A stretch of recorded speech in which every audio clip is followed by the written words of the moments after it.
Learn from stars and heroes of the Dubai business world.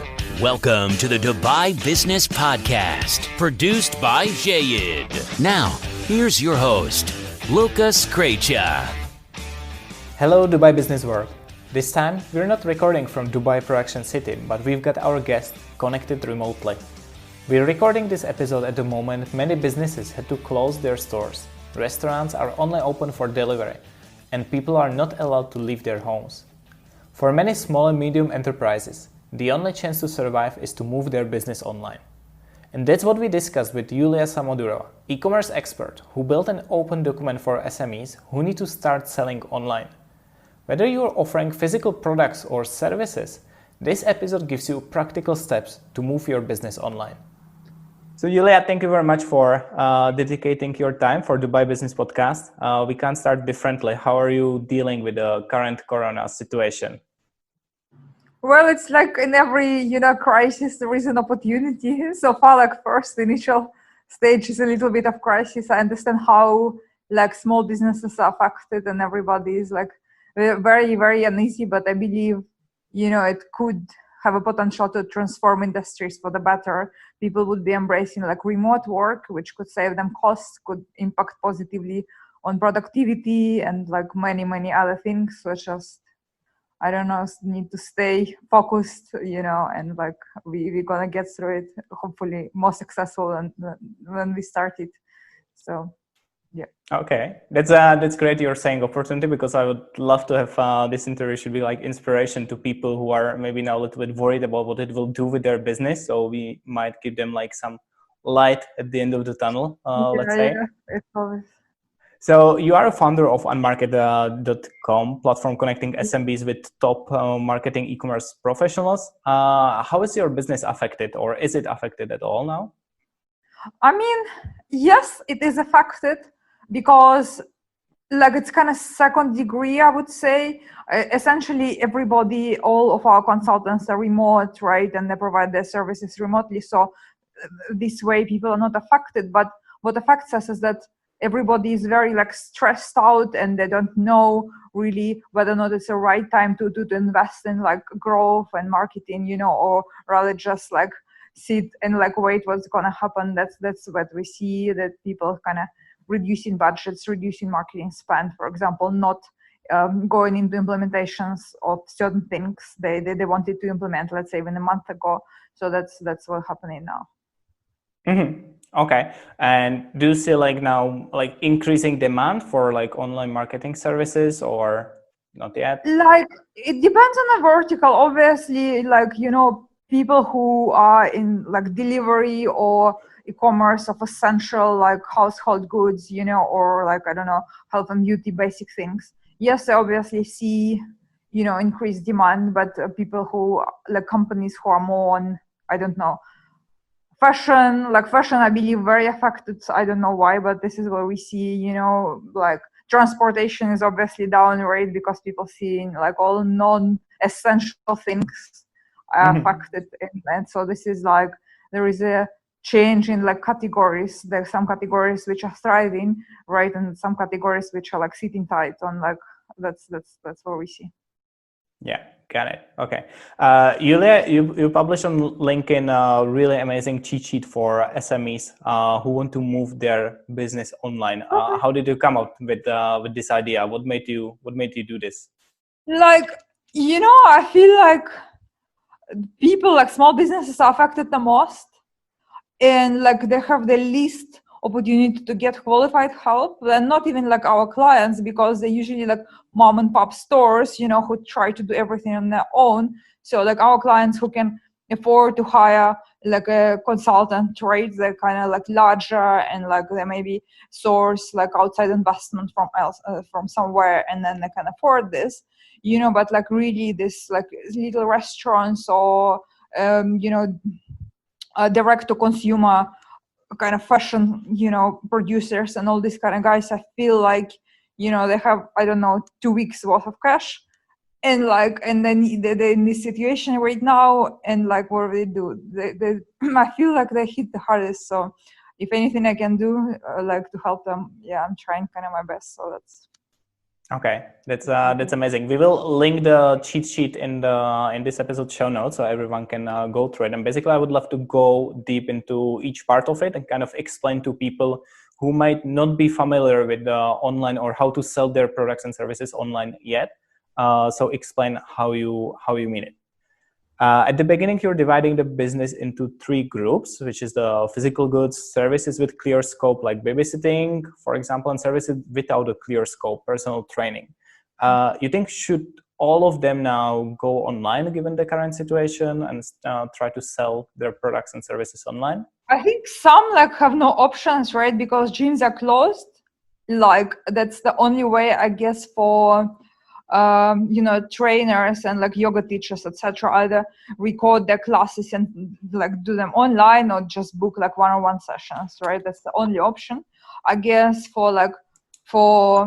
E-commerce for like goods producers, they have options like selling on Amazon or like whatever. It's like they have choices, but like the more choices you have, the more protected you are, because like what's happening with like all food businesses, right? They're right now in the position that they're not able to sell offline. They're not able to have their customers sit in a restaurant, and they're at the mercy of Uber Eats and Talabat and all these big boys who can really squeeze them out of their commission, right? And like if they had an opportunity, if they had a website before, if they knew how to run Facebook ads by themselves, they could have just pulled out of Uber Eats, you know what I mean? And just like refocus and just sell on their own, and maybe it would have been better for them in the end, but they don't have a choice. That's why they're at the mercy of these big players. So that's I think a problem. Okay, let's maybe look at one by one to the category. So you're even in the cheat sheet, you're starting with the physical goods. So let's say I've been a retailer. I had my small store in Ibn Battuta Mall, which is now closed, and no people are going there. So what should I do? What should be my first steps, like to take my products online and try to start selling online? I mean, obviously there is no like right solution fit at all. I believe you should try everything, because we are like right now it's like a crisis, right, situation. It's not like you have 2 years to think and plan and figure out what works for you, but yeah, you should try to implement different strategy in all fronts and figure out what works for you. Obviously, I'm not saying just don't go to Amazon or whatever. That's the opportunity, right? That's your cash, and you should be there. You should go everywhere, but you should also consider selling online, so you own the whole like the process, you own the data, you track your visitors, and that's why like the suggestion in my document is like Shopify. It's not ideal, it has a lot of like setbacks, etc., but I believe that's like a right solution. You don't have time to think, you don't have time to analyze, just do it. You sit down, do it in one day, register an account on Shopify. It doesn't cost a lot. The user experience is amazing, like the templates are amazing, like for what you're trying to accomplish at the moment. Build it and go online. Basically, that's all, so that's kind of, and yes, sell on Amazon, sell like on Instagram or like directly via WhatsApp, like how people are use all the channels, just like additional channel, and you see, I believe it has like a very strong potential to become your primary channel in the future.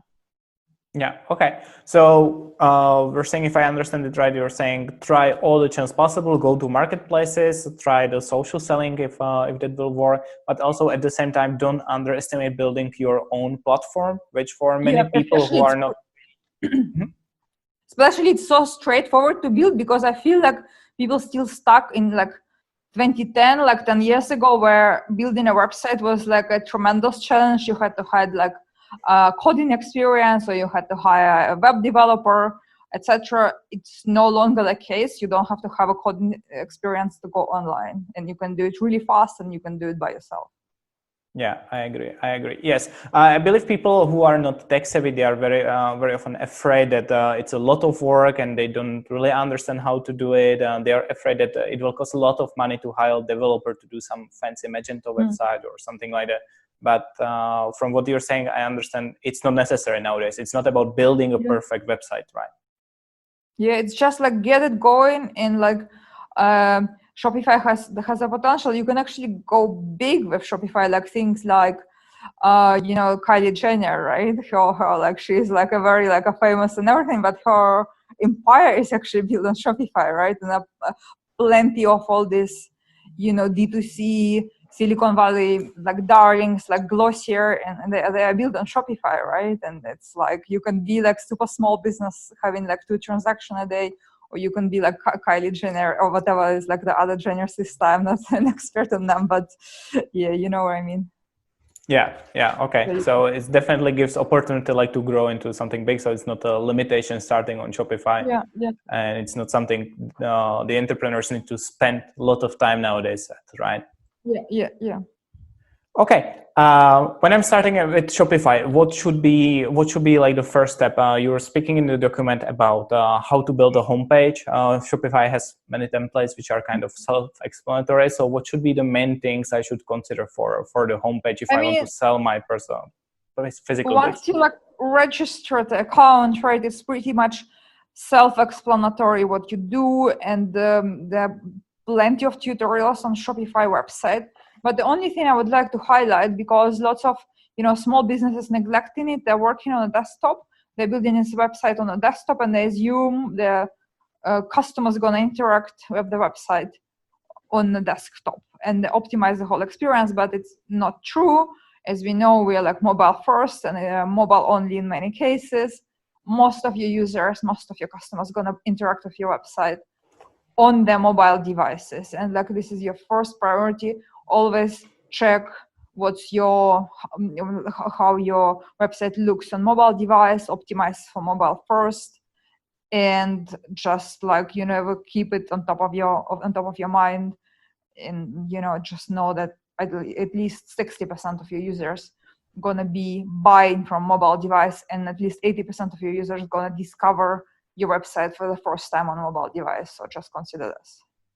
Yeah, so I should be, when I'm designing my website or building anything on my website, first of all, I should consider the mobile, how it looks and how it works on mobile, right? And after that on desktop. Yeah, okay. And then like a second point here is that basically nobody, again, that's like also from the experience working with entrepreneurs and like small businesses, they go to their friends, they go to their family, and they say, what do you think about my website? And they say, oh, it's so wonderful. Yeah, I understand what you do. But fact is, normal users, especially if you need to start like paid advertising, they're not going to spend more than 5 seconds on your website. If they couldn't figure out what's going on your website within 5 seconds, they're just going to leave, and very unlikely they're going to come back, or you're going to pay again to get them back to your website. So just like 5-second rule, very straightforward, what you do, what you sell. Don't clutter your website, don't bury your products for like 20 clicks, don't put all this fancy stuff. You don't care actually like if somebody sign up for your newsletter or not. I mean, you're not in a position to try to optimize for all this fancy things. Your goal, the single and most important goal for you to sell at the moment, the more you sell, the better it is. So just don't block your customers from buying from you. Mm-hmm. That's sometimes gets very tricky on the homepage, that I see some companies are trying to speak about the whole history of the company and how many members of the family were doing the trading. So it's probably good to mention that nothing like this needs to be on the website, right? That's not what the consumer is looking for. Yeah. So as you said, probably just highlighting the products and what they're selling should be very sufficient. Okay, if we move away from the homepage, what then through the process? So you're mentioning what should be on the product page, that it should be pretty simple. Again, just highlighting the main information, nothing. Yeah, so if you have an opportunity to give, especially when you sell like fashion or something like this, just try to put pictures like thoughtful. I would say, if it's like a bag, put it like on a person or next to something to just give the understanding of the bag size. If you put like 20 centimeters on 35 centimeters, it's very hard. We as humans are not designed to think in numbers. We think like we process information much better, like by looking, just do it, like take pictures of like front and back, if you just could open it. So the same way to just highlight the product, what it is, like what material it is made of. Sizing, it's like super important, especially we are in the UAE. Everybody is like diverse, background, 200 nationalities. Like try to find some kind of unified, identifier for a size. I mean, small, like medium, large is kind of more or less universal, right? But if you go like size 6 or 8 in the UK, is completely different from the same 6 and 8 size in the US, and like it's just completely opposite. Try to either put your sizing guide really, really next to it, but I suggest to go with like more universal, marking. I mean, I guess with shoes it's kind of more difficult because there is less kind of unified marking, but just make it very, very clear. It will save you time processing your orders. The most important is save you time on like returns, unnecessary exchanges. So just, that's what it is.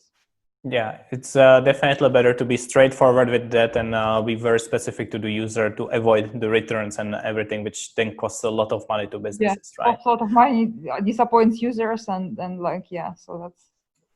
And for the photos, you mentioned that I should make sure I have the photos, for example, on a model or even on at least on a person. That might work probably better also for like the social media and everything I'm using, I guess. Yeah, exactly. Yeah, I mean, it's like, and don't really overthink about getting like a, professional model. I know it's like extra expenses and stuff. I think, customers would appreciate if it's actually like a real human, or especially like somebody who developed this brand, for small business. I think it's like kind of cute and different from what, I don't know, Namshi or like all these big guys are doing, right? So that's. Yeah, agreed. Okay. Then let's probably, let's discuss the buying process. One thing which probably small businesses might be struggling with might be the payment gateway. Do you have any advice regarding that? How to do it through Shopify? I mean, you can integrate Shopify with any, I think, available payment gateways in the UAE. I mean, I know it's kind of tricky subject. I'm not an expert in, in this particular area. So, but I know it's pretty straightforward in how to do the integration. I know the cost associated. I mean, also, I don't know how critical it is for businesses to do it. Maybe like consider if you sell like offline, you do the card on delivery, cash on delivery, this kind of things, so if you can't integrate right now, or you have to wait for a month to integrate, you don't have this month, you do it with cash on delivery and you integrate later. So the thing is just launch fast. So that's like, again, another thing, like many of small business owners, they're not coming from startup background. They're coming from corporate world where like approach to things is completely different. They're not used to, moving fast and breaking things. They just need to change this mentality. You don't want to agonize about building perfect product. You just need to launch, iterate, ask your clients, like launch, talk to your customers, improve, iterate. That's the whole process. I think they have to have like a mental shift to be successful. Yeah, so to act fast and don't overthinking now, we can say probably. Yeah. Okay. If we probably last thing to the website to the e-commerce website, any other common mistakes you see that the starting e-commerce companies are doing or starting entrepreneurs are doing?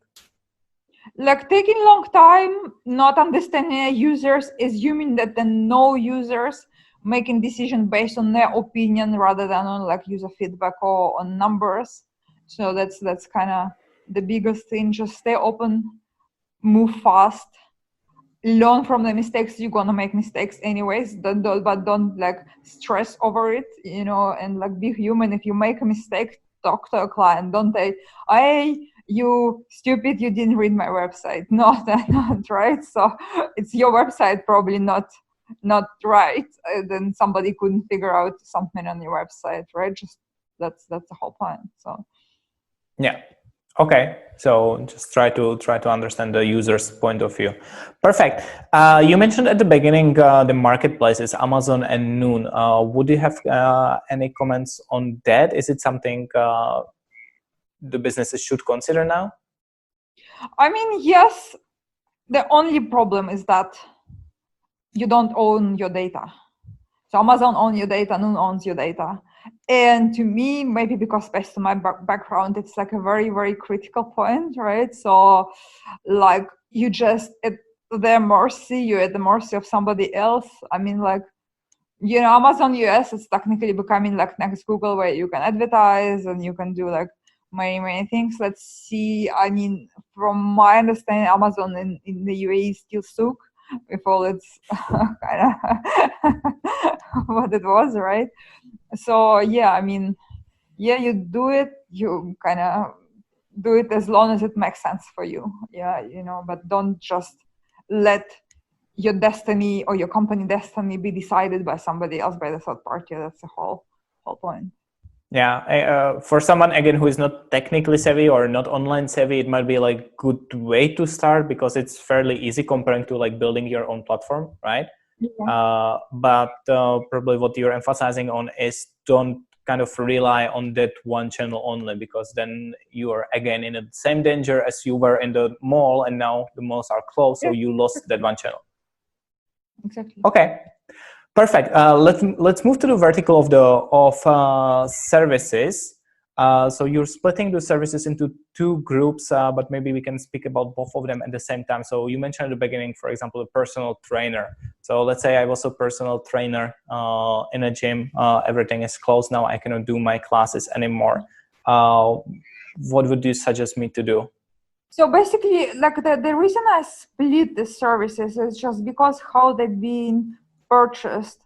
So if the service is pretty much unified, like, you know, you have like cleaner, so you like a cleaner and like you charge, I don't know, 30 dirhams per hour, then it's kind of doesn't matter, right? Somebody can just buy online and then the cleaner comes and like they do the cleaning. But if you say like a personal trainer, I would believe you have like different services, right? Depending on your client goals, and you perhaps would like to speak with this person before they actually purchase your package, right? So it's kind of transaction is not happening in one go, like on your website. So probably you would need like somebody contact information, and then before you can actually confirm the price. That's the reason I kind of split them up, you know. So because if you just unified service, you can just view it as products. People just transact on a website buying like 1 hour, 2 hour, 20 hour of like cleaning, right?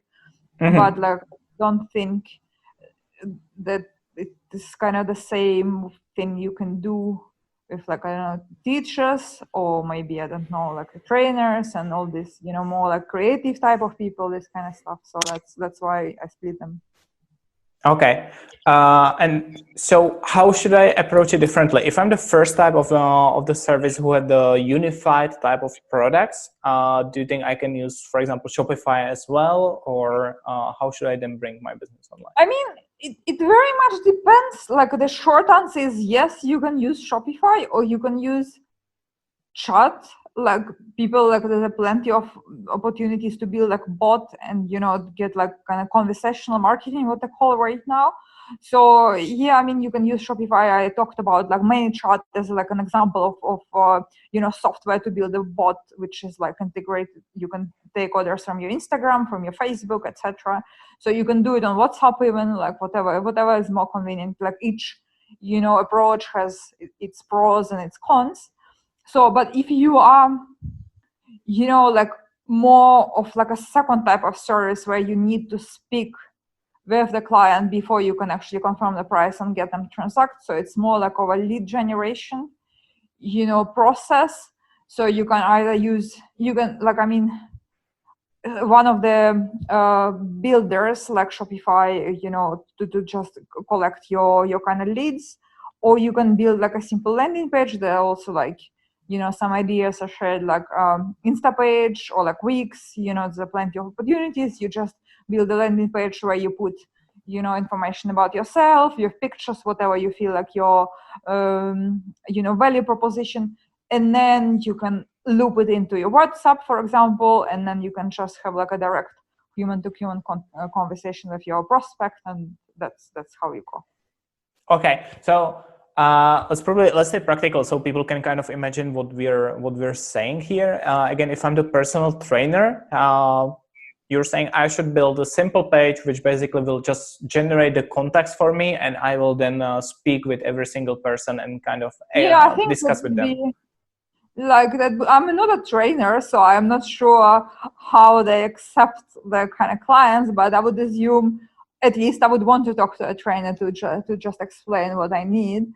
So that's the whole point. So yes, collect leads and like start conversation with them before you can, confirm the order or like whatever you call it. Okay, what should then be on such a page where I'm collecting lead? What should I not forget? So I mean, the most important, why people, who you are, and like why people should buy from you, right? So it's like what you do. Again, if you're a trainer, say you're a trainer. If you're a yoga teacher, say you're a yoga teacher. If you're a painter, say you're a painter.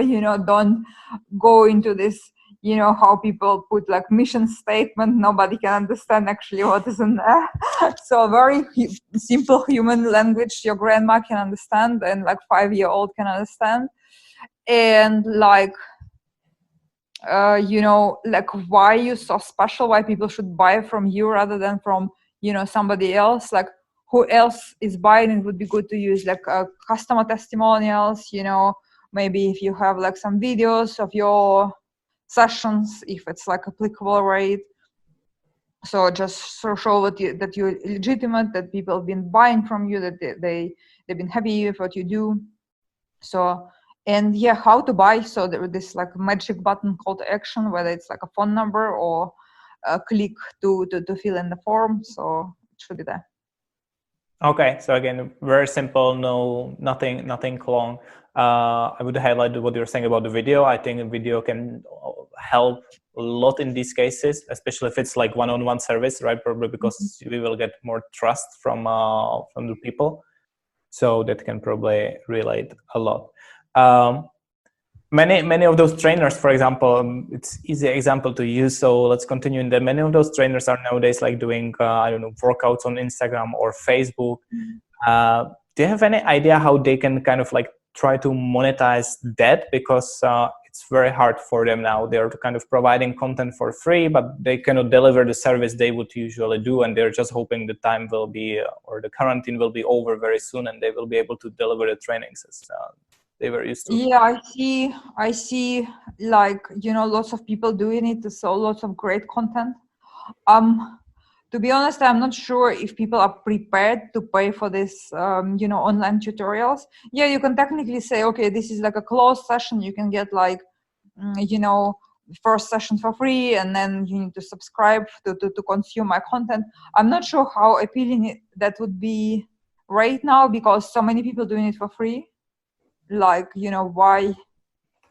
Like if you're able to convince your clients to pay for what they can get otherwise for free, then yes, but otherwise I think it's a very hard sell. So it's just like deliver good quality. I mean, this is your content you can use to just, people, I think like lots of people share this on social media, like I just did like in the morning yoga class myself, and I was like, wow, that's like amazing, right? So, and obviously that's like your, it's not free, obviously you put your time and effort, but this is marketing in like real form, right? So that's. Yeah, got it.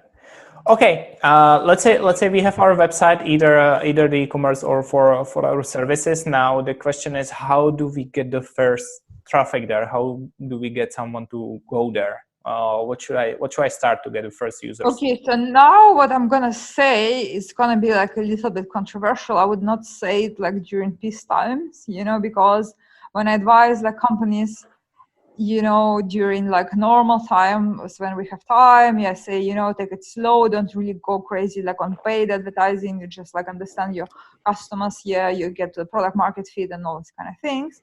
So right now, since we're like time pressured, so the advice is going to be like a little bit different from what I would usually say.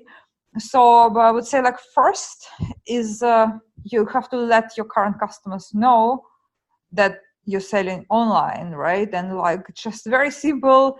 The more humanly it's written, it can be like a message from the founder. Write it in a way. Don't think about doing like a newsletter template, all this fancy stuff.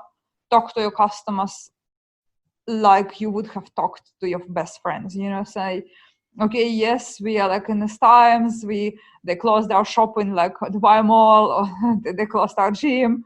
Look, I'm doing this now, and like just join me. I would like really love to for you to buy online from me, etc. So that's I think that would have like the best response from your existing customers who know you, who love you. They just don't know that you're online, right? So I mean, use it like through all the mediums you already own, right? Your like a customer database, email, your social media, like your organic social media. So just like whatever you had before, just post it everywhere and just let your existing customers know that you're here, so that's. Okay, so first of all, I should go and reach out to the contacts I already have, be it my existing customers, even my network or friends. Tell them that we are now finally online, and you can support us and buy online.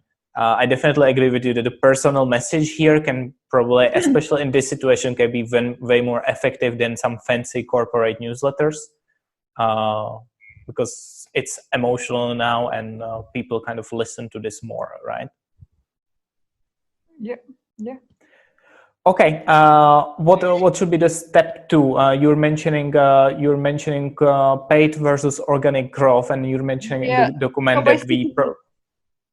Basically, yes, like a normal during the peacetime, I would go, just do like kind of both, go organic and then just do like slowly into paid. So, I mean, the problem with organic, it will take time, it will take time to build up your referral program. It will take time for SEO to be effective. You would need like, I don't know, 6 months for SEO. Maybe you need like a couple of months for your referral program to pick up for people and to build it as well. So you don't really have this time, right? So you have like 1 month worth of cash. So you just use it wisely. And like the thing to get your word out and to get people buying from you, it's paid, right? I mean, yes, you would have to pay to advertise, you have to pay to Google, you have to pay to Facebook, but you can do it fast. And like time is more important for you at the moment than anything else. So you just have to do what you have to do. Mm-hmm. Okay. Then if I need to start with paid, what do you suggest? The probably ultimate question here, should I start with Facebook? Should I start with Google? What should I do first? I mean, it's very much, you can try with both if you have budget. That would be kind of ideal scenario. Understand like what works for you. If you really have just like one channel, like, you have, I don't know, like a couple of thousands a month you want to spend on like online advertising. First, just understand, is your service something people would be searching on Google, so if it's like custom made, I don't know, shoes, or like, your direct to consumer kind of, clothes, that it's very unlikely people would be going to Google to search specifically for products like yours, because I mean, they would go to buy, I don't know, jeans online, but there's so many of this like large brands like of jeans, so you're gonna just be lost to them because you wouldn't have an opportunity to showcase your product properly. But if you go into like, I don't know, cleaning again, or classes, these are things people searching right now, and especially I think like the search volume is actually going up for deliveries, all these kind of things. So just like I think I listed a couple of tools there for your keyword research. Just, it's like a Google keyword tool, which is like obvious. There's like some other options. Is just see how much people actually search for you online, and then decide if it's like 2 a month. I don't think so, or if it's very competitive. So then, yeah. Okay, so if people are searching for my services, probably Google should be the right option. Maybe for a food delivery, if I'm a restaurant chain or something, then Google could be the right option. you're linking few tutorials how to start with Google Ads. Can we maybe again just mention like few principles, what not to forget about, or how to not do some common mistakes? So I think the most important thing to mention here, these are like really like a few links. I think I would really encourage everybody to read all of them, especially it's like a first time for somebody to do. So like both Google and Facebook, they're very powerful AI tools, right? So they're trying to optimize towards your objective. And what they have like basically you can optimize for your purchase, you can optimize for your revenue in both tools, right? So, and this is like super important.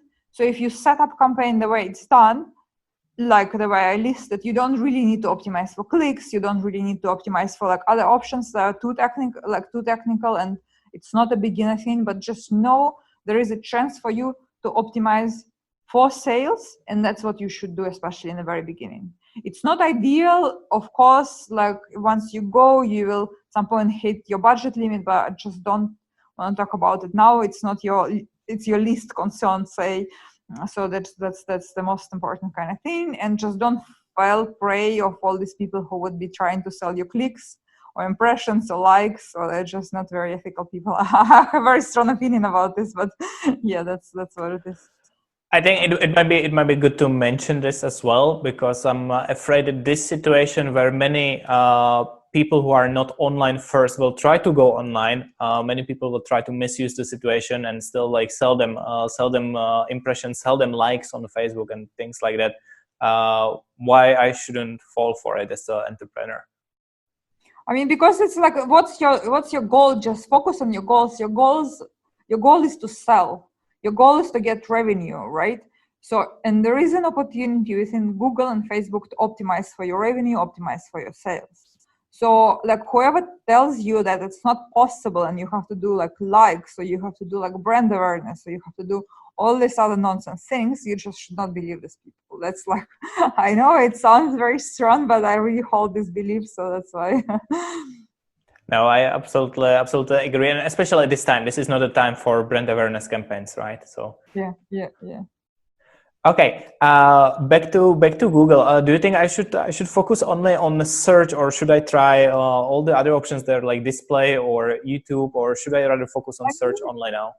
Shopping, yes, but I guess like I especially didn't say anything about shopping because I believe it's quite technical, to set up like merchant account and to set up, feeds. I'm not really sure. I know lots of people struggle with this, so that's why I just avoided it. I think it's like very, very powerful, but either like if you like have like a technical trick, just go for it, try to set it up yourself, or like if you a little bit of cash, seek like extra help for like a person who really can help you with shopping, right? Otherwise, focus on search. I'm not a fan of YouTube or definitely not display, so I think it's like, it's not your channels if you're focusing on people buying from you, like hot audience who ready to buy from you once they see your brand, once they see your products, right? So it's more channels for like awareness, education, whatever it is. Like sometimes it works well for, it's like top of the funnel, when you want to expand a little bit, educate your customers, but I don't think it's like now it's the right time. Just focus on search, focus on like what converts well. I guess. Yeah, it should work. Okay, very good point. What you mentioned about Google Shopping. Yes, it is technical. On the other hand, if you're recommending Shopify, with Shopify, I believe there should be pretty easy implementation for Google Shopping. So for someone who doesn't know how to set up keywords and everything, that might be probably an easy option to start with. Yeah, I just saw from personal experience that people struggle more with shopping than they struggle with like, search. That's just like, to me, probably shopping would be easier personally, but again, I don't want to, like, I'm not my client, right? So yeah, that's kind of just like here, based on numbers, what I've seen, like how people struggle with different stuff. Okay, perfect. Second channel you're recommending in terms of paid media, and it's obvious, is Facebook ads. What can I do there? And now maybe let's focus again on a service vertical, or let's say on a food delivery, on something which is not like physical products. How these service businesses can use Facebook? So basically, first of all, like I think we need to kind of clarify terms, because people, from their like day-to-day experience don't understand what Facebook is. They think Facebook is like Facebook feed, right? And like they say, oh, Facebook ads, and then you do Instagram ads. So let's just get the terms right. So Instagram, WhatsApp, Facebook, and many other placements belong to Facebook, right? And ads across all this medium are run through Facebook ads on a product called Facebook ads, right? So that's kind of that's kind of common, when we're moving from day-to-day conversation into more like technical realm. So we use this. Yeah, typically every training I need to start with, when I say Facebook ads, I mean Facebook and Instagram ads. I'm just too lazy to say Facebook and Instagram in every other sentence. So that's probably it. Yeah. So okay. I think then I believe like the difference between Facebook and like Google is that in Facebook you're not limited really to like the search volume, which is like number of people searching for your product or service on Google, right? So you have certain audience who would be interested potentially in buying from you, and like they're likely on Facebook, Instagram, or other Facebook mediums. So that's kind of like, also again I think very like our own misconception about Facebook, that it's about like brand awareness or whatever. So unlike like display, which is very much top of the funnel, Facebook is like for all stages of user journey. It's very powerful to get your conversion, and that's why I'm mentioning it here, that if your goal is sell, you can sell. So you don't again trust anybody who tells you this is just for brand awareness, let's just do reach campaigns. Don't do this. Just like your objective is to sell, your objective is purchase, or your objective is to generate qualified leads. Just focus on that. Yeah, I think this bad experience also comes from that many businesses try to use the boost post button, and they got a post engagement, but they're saying, yeah, I spent thousands of dirhams but didn't get any sales. So of course not. Yeah, so that's, you are then recommending to use ads manager, right? So that's what the absolutely, business like don't boost posts. It's like a second rule, right? First rule, no Facebook ads, include Instagram. Second rule, don't boost post. Go to set up Facebook manager. There are also like links in the document. I really recommend reading all of them. Pretty kind of straightforward, I guess. Yeah, like there's a lot of tutorials online, like step by step. So I guess, yeah. Okay, perfect. The third point, I think, set up Facebook pixel. I've seen it so many times, it really hurts my stomach. If you're trying to run Facebook ads without pixel, it's the same thing as if you try to drive a car without putting fuel in the tank. How far you gonna go? That's exactly how far you're gonna go with Facebook ads without pixel. Yeah, that's true. And again, sometimes businesses are unnecessarily afraid of it, that it's something too technical. But with things like Shopify or lead pages or Wix, all of them, for them, it's just one click on a button usually to implement Facebook Pixel, right? Okay. Then you're speaking about audiences there. What should I use as audiences? Because Facebook is kind of overwhelming with how many options they have for targeting. So what should I use as at the beginning? I mean, like a last set of best practices, at least from what I observed, what like a consultant on like my platform were telling, is like the broader you go, the better results are. Maybe it sounds like a little bit counterintuitive, but that's kind of proven, 99% of the cases. So don't go less than 100,000 audience, I think. So that's the kind of major point. And like what I see, people stuff sometimes everything in their audience, and you left like with 1,000 people and you try to sell them and it's not working for you, or they put everything together, like all these interests and all this like lookalikes. Just don't do this kind of thing. If it's like, if you can't really define in like clear, terms, like, who exactly your customer. I would say, like, the difference, for example, if you sell like baby products, right? So basically you would like to target parents because there is no other way, right? So yes, there is like an option to select parents of certain age of the kids. Yes, go for it. Obviously define this audience. But if, say, you are like vegetarian restaurant, it doesn't really mean, like, non-vegetarians, they also eat vegetarian food, so that it's not like a blocker for like, they're not gonna run away from you because then eat non-vegetarian food, right? So that's kind of, I don't think you should really like narrow it down, like organize or to show it only to vegetarians. That's kind of a thing. Like, I mean, baby products, if you don't have a baby, you're very unlikely to buy baby products. And like with vegetarian food, I think, like, why not, kind of thing, right? So that's, yeah, probably it will not work vice versa. If you are a steak restaurant, then probably vegetarians can be your exactly. target audience. That's like if you steak restaurant, so yes. Yeah, that makes sense. Okay. Would you also on Facebook recommend like starting with your customer portfolio? So we mentioned like reaching out first to people who already know you. Should I replicate the same on Facebook as well? Yes.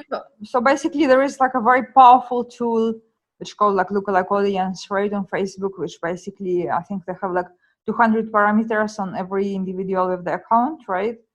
And based on these parameters, they see matching characteristic between your current clients and the rest of the Facebook world, right? And then they basically build, audience depends how closely you want these people to be matched, right? If you select like 1%, so they're going to be like matching. I'm not actually sure if you have these numbers, like how many parameters they're going to be matched, but I don't think they're disclosing it, right? No, they don't. So, but but I would assume you will be like closely matched, and if you select like 10%, you would be maybe matched by your like gender and age. I'm assuming, right, something like this. So yeah, just like your thing is, I mean, like 1% is obviously ideal, but if you have like only 100, 200, customer email addresses, I don't think you could go like 1%, right? So just try to be at least 100,000 total, audience size, and then you can do something. Mm-hmm. Okay, so maybe starting with lookalike audiences can be an option. Yeah, all right. I think it's first very low hanging fruit kind of thing. Mm-hmm. Okay. Let's just take a step back maybe for a while, because it might be a bit overwhelming for for people who are starting with all of this. Isn't it a lot of money they need to now invest into those new channels they have no experience with? At the time they kind of need to save money because they're not sure what's coming. I mean, as long as it's like you can justify it, it's very like trackable and analyzable, right? So if you run it for a while and you don't see any like outcome, you obviously can stop. You can run like from $20 a day. Technically, you can run one campaign. If you really like cash deprived, right? And then you see. So basically, you look at like how much. It's like a no-brainer when you talk to like return on ad spend. People are like, oh my god, what is this? It's like a very straightforward how much money you put into something and how much money you get in return, right? And what your margins are. And then you, as business, you say, can I afford actually this, or can I not afford this, right? So pretty basic calculations. So focus on like your revenue versus your spend, and then this is like the magic. Yeah. Okay, that makes sense. And what if I still am afraid that I'm not able to do it? So should I go to agency? Should I look for a freelancer? Should I go to your platform? What do you recommend? I mean, what should I tell you now? I believe you should do it yourself. I mean, like right now, unless like if you can afford to hire someone, definitely hire someone. But I mean, we are stronger than we think we are. So it's not like I'm not telling you to launch like a rocket and go to the moon. It's pretty, yes, it's very complex once it's gonna be big, but to get like a basic setup and start selling online, it's really like everybody can do it. You've been running this business for several years, put it up. took it, off the ground, definitely been proud of yourself, I'm sure you can run a Google campaign, like a first initial campaign, right? So once you grow, absolutely, once you want to scale, once you saturate your audience, once you start thinking like attribution and all these kind of technical things, yes, probably would be hard, but doing something, in the very beginning, you just can't afford it, you just do it alone. There's so much on the internet to do, how to do like Facebook ads or Google ads for small businesses. All these people, they're smart people, I'm sure. So that's not. Yeah, definitely. But okay, still, if I insist that I'm not able to do it and I want to hire someone, would you give some advices on how to choose the right people, right freelancer or right agency? I think like interview with someone, and like if you align on the goals with them, then maybe they're right people for you, right? If they talk the same terms, if they talk about like your revenue, if they talk about your spend, about optimization, then they might be good people for you. But if they start viewing you as like ATM and how to get cash of you, and start talking about like nonsense brand awareness and all this kind of stuff, so you see you already misaligned with them on your goals. Like, why would you hire someone who holds completely different decision how to use your money? So that's I think. Okay. So discuss with them what the main goals are and make sure this is kind of aligned with your business goals, which is getting revenue, getting leads. Tattoo on your wrist revenue, and look at it when you're interviewing someone. And if it's just like how often they said your revenue, if they say often enough, then they're probably the right match for you. Okay, perfect. Well, we reached pretty much end of the document. What's the next plan with the document? What are your next steps with that? Are you planning to maybe build a site from it, or what you're planning to do with it? No, like the whole point is like why I build it as a Google Doc, not as not as a part of my website. I just want to do it as like paid forward contribution to the society, not to like a freemium or whatever it is. It's never meant to be like this. That's the whole point of just give it to people. Like if anybody have feedback for me on like is there anything they would like to know, and like if something is not covered, and if there is like a particular case, like I'm very happy to build on top of this. I also discussed with like a couple of guys who are registered on like Unmarketed to contribute. Like people are very open if there is some topic I'm not an expert myself on. Like like right now people kind of coming together to support each other, so that's yeah. That's a good thing. All right, let's end it maybe on a softer way. I wanted to ask you, since we all are now working from home. Even this interview we are recording, both of us from home. What's your kind of like? Do you have some tips or something how to like remain productive at home? What do you would advise to people? Like I've been working from home. I've been running this company from home, so since the inception. Like I like kind of being at home because it's quiet. The only thing, you have to set the structure. You don't sleep till noon and then work till 4 a.m. So just wake up early. Okay, where you work. When you rest. And like the most important thing is like I have like daily goals. Where I want to accomplish, and like when I accomplish it, and like in which order. It's not really important. I don't break it into like 15 minutes. If I start working like at 8, it's fine. If I start working at like 8, 17, it's also fine. But like I don't have this, but I know by the end of today I should be done with XYZ. So that's kind of the thing. Okay, so some structure and routine. Yeah. That definitely can help. All right, Yulia, thank you very much for first putting this cheat sheet together, or this document together for SMEs. I really believe it's very helpful, and also for your time today for kind of explaining it to everyone. I hope it will reach as many people who are now willing to go online, and that it will really help their business. Thank you for inviting. Thank you. Thank you. Don't forget to go to this episode's show notes to get the link for a cheat sheet we're speaking about. You will also find their links to all platforms and tools Julia mentioned in this interview. Last but not least, you can reach out to us in the comments of this episode and ask any questions you have regarding moving your business online. Many professionals are ready to help SMEs to overcome these hard times, and we are happy to connect you with them. Once again, we're sorry for the lower quality of today's episode. We really hope to be back in our studio soon.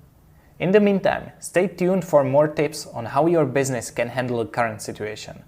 That's it for today. Stay strong, stay positive, and for the necessary time, please stay at home. On behalf of our producer Arshak Ismail, thanks for listening, and we'll talk to you very soon. This was the Dubai Business Podcast, produced by Jayid. Follow us on your favorite podcast platform and on social media at jayid.co/podcast. That's JAYID.co/podcast.